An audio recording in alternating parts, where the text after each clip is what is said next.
Hi friends, இன்றைக்கி என்ன லஞ்சுன்னு பார்க்கலாமா? தக்காளி சாதம் தான் செய்ய போகிறேன். சைடிஷ் முட்டை ஃப்ரை பண்ண போகிறேன்.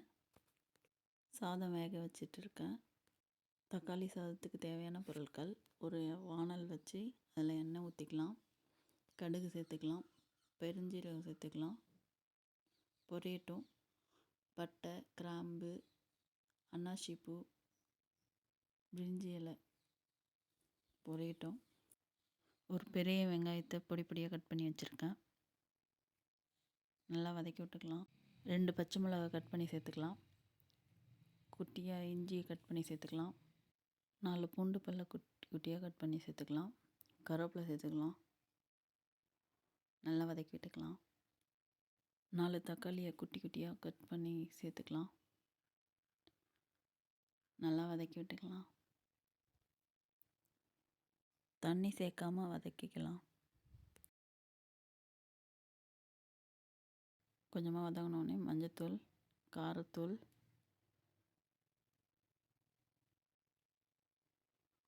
தேவையான அளவு உப்பு சேர்த்து நல்லா மிக்ஸ் பண்ணி விட்டுக்கலாம்.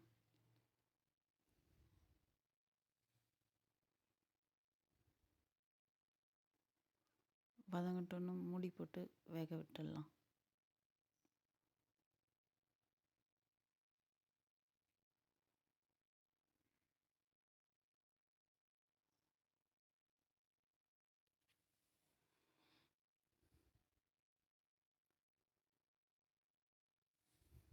கொத்தமல்லி தழை சேர்த்துக்கலாம். நல்லா மிக்ஸ் பண்ணி விட்டுக்கலாம்.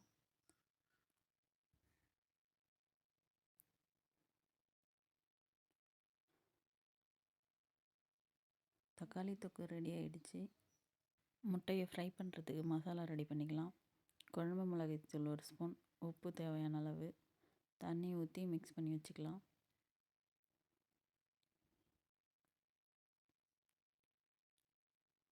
பாயில் பண்ண முட்டையெல்லாம் உரித்து எடுத்துக்கலாம்.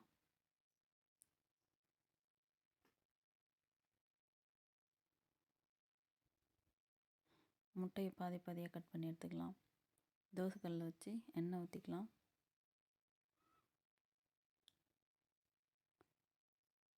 கட் பண்ண முட்டையை மசாலா தடவி தோசைக்கல்லில் வச்சுக்கலாம். லைட்டாக மேலே ஸ்ப்ரை பண்ணி விட்டுக்கலாம் எண்ணெயை.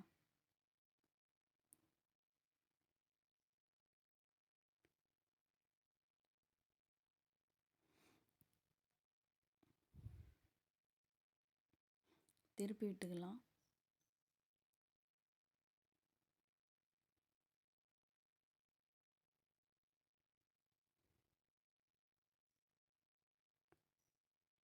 முட்டை ரெடி ஆயிடுச்சு. வேக வச்ச சாதத்தை தக்காளி தொக்கு கூட சேர்த்து மிக்ஸ் பண்ணிக்கலாம்.